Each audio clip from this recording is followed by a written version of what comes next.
China has repeatedly shown it's willing to use trade as a political tool. Tariffs, bans, and pressure campaigns aren't hypothetical.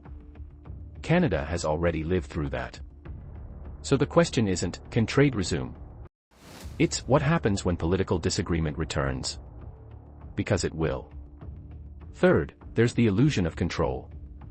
Ottawa may believe it can balance economics and strategy, but balance only works when both sides respect limits. China doesn't separate economics from politics. Trade is influence. Access is leverage. Canada, on the other hand, is trying to compartmentalize. Asterisk trade here, values over there. That's a risky mismatch. This is where the reset becomes dangerous. If Canada leans too hard into economic engagement, it risks strategic vulnerability, diplomatic backlash, reduced credibility with allies. But if it refuses to engage at all, it risks economic stagnation, overdependence on the EU, shrinking global relevance. So Ottawa is walking a tightrope and pretending it's a stable bridge. This isn't about whether engagement is good or bad. It's about whether Canada has the leverage, discipline, and political backbone to say no when pressure comes. Because engagement without boundaries isn't strategy, it's exposure. And that leaves the real question unanswered. Is this reset a smart, controlled recalibration? Or the beginning of a slow, strategic drift Canada won't be able to reverse? I'll leave that to you. Canadian Prime Minister Mark Carney is in Beijing, sitting down with Chinese President Xi Jinping. At first glance, it looks like a routine diplomatic visit. It isn't. This meeting isn't about symbolism, handshakes, or photo ops. It's about trade pressure, and Canada running out of comfortable options. Let's be clear about the timing. For years, Canada avoided high-level engagement with China. Relations collapsed in 2018 after the arrest of a top Huawei executive in Vancouver, triggering retaliation, frozen talks, and deep mistrust on both sides. So why now? Because the global economic environment has changed, and Canada's room to maneuver has shrunk. Canada's economy is heavily dependent on the United States.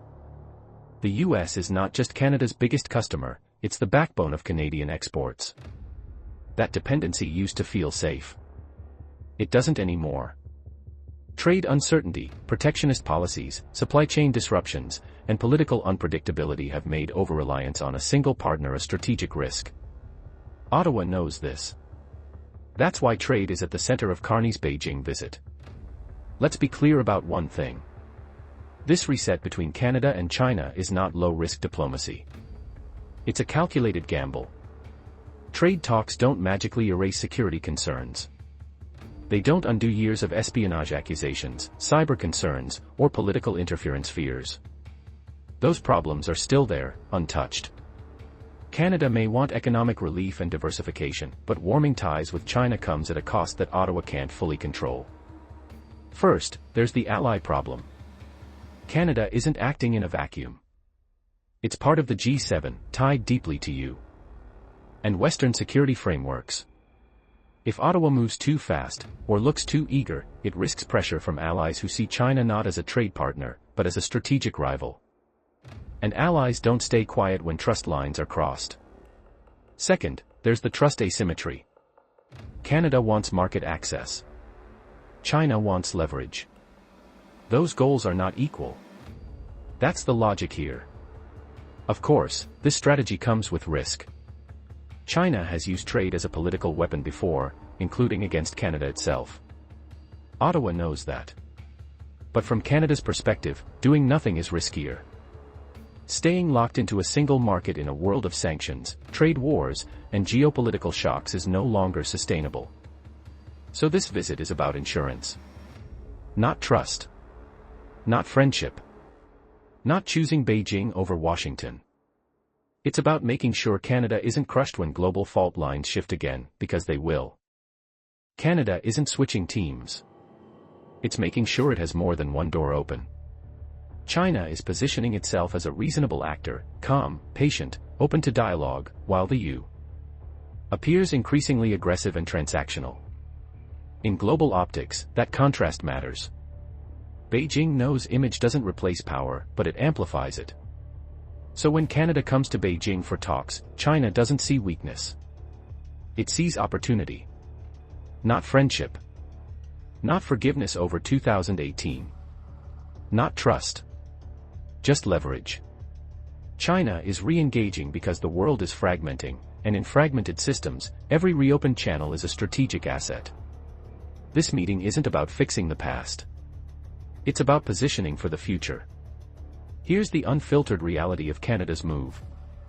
No diplomatic fairy tales, this is risk management, not courage. Canada isn't going to China because it suddenly trusts Beijing. It's going because over-reliance on the United States has become a liability. For decades, Canada built its economy around one assumption. The U.S. would always be a stable, predictable customer. That assumption is no longer safe. Trade disputes, tariffs, America First policies, and growing protectionism have shown Ottawa a hard truth: depending too heavily on one market leaves you exposed when politics shift. Right now, the U.S.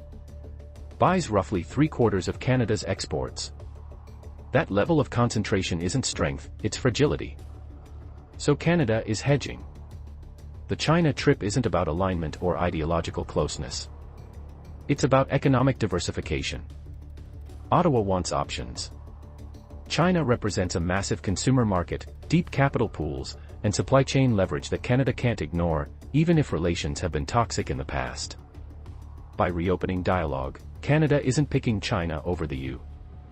It's trying to make sure it's not hostage to Washington's politics. This is classic middle power behavior.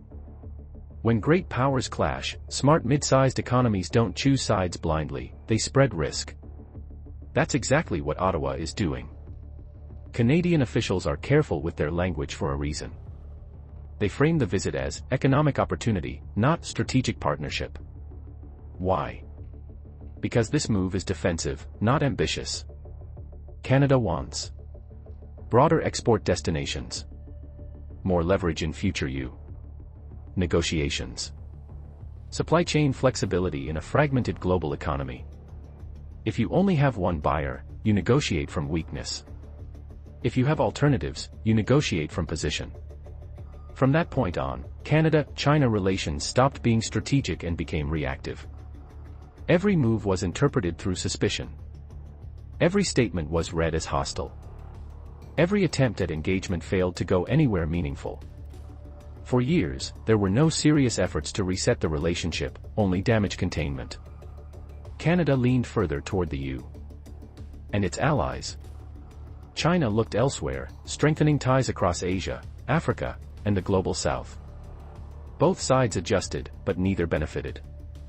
Now, almost a decade later, this visit by Prime Minister Mark Carney marks the first genuine attempt to move past that rupture.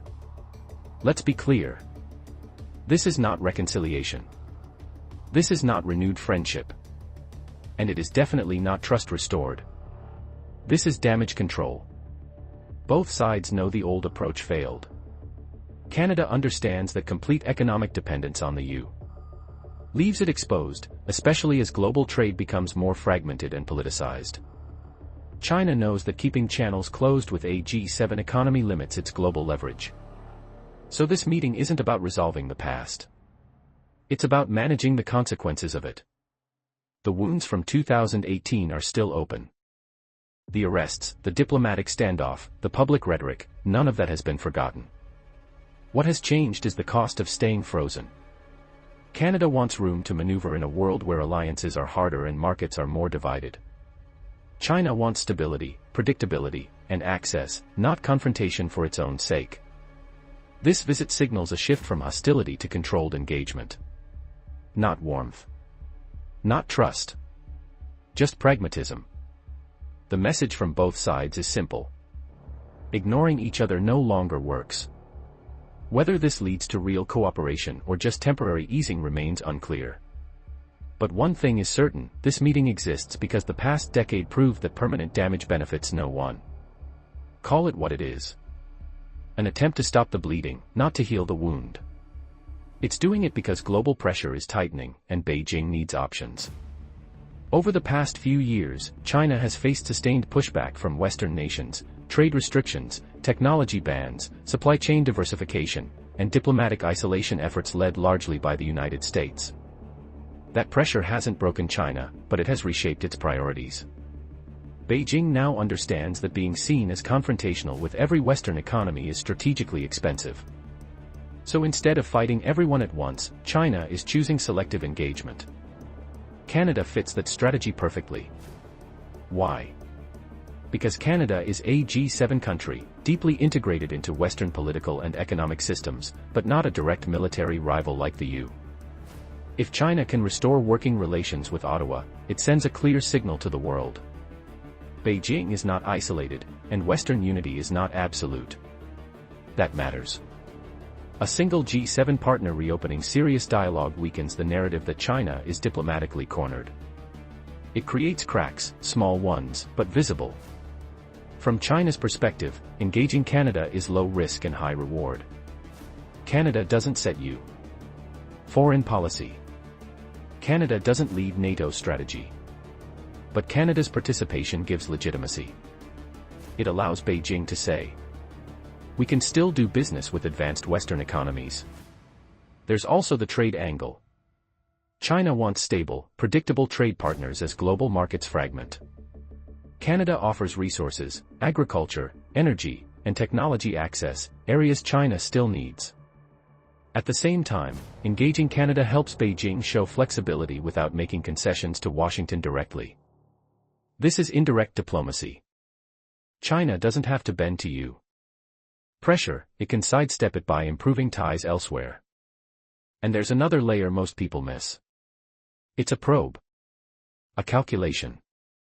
A signal that Canada is exploring options as the global economy becomes more fragmented and less forgiving. That's why this meeting is happening now. Not because relations healed, but because pressure forced movement. And in today's world, economic necessity often speaks louder than diplomatic history. For nearly 10 years, relations between Canada and China have been defined by mistrust, retaliation, and silence. That breakdown began in 2018, when Canadian authorities arrested Meng Wanzhou, a top Huawei executive, at the request of the United States. What Ottawa framed as a legal obligation, Beijing saw as a political attack. China responded fast and hard. 2 Canadian citizens were detained in China. High-level diplomatic dialogue froze. Trade relations stalled. Trust collapsed. Not ideology. Not alignment. Economics. Global trade blocs are hardening. Countries are choosing sides. Supply chains are being reshaped around geopolitical loyalty. And mid-sized economies like Canada are under pressure to adapt, fast. If Canada stays too dependent on the U.S., it becomes vulnerable to decisions it doesn't control. If it ignores China, it risks cutting itself off from one of the world's largest markets. That's the dilemma driving this meeting. This visit is about diversification, not trust. Carney isn't going to Beijing because relations are suddenly warm. He's going because economic reality is colder. China remains a massive buyer, manufacturer, and investor. Ignoring that doesn't make it disappear. So Ottawa is testing whether limited economic engagement is possible, without reopening old political wounds. And make no mistake, this is not a reset yet.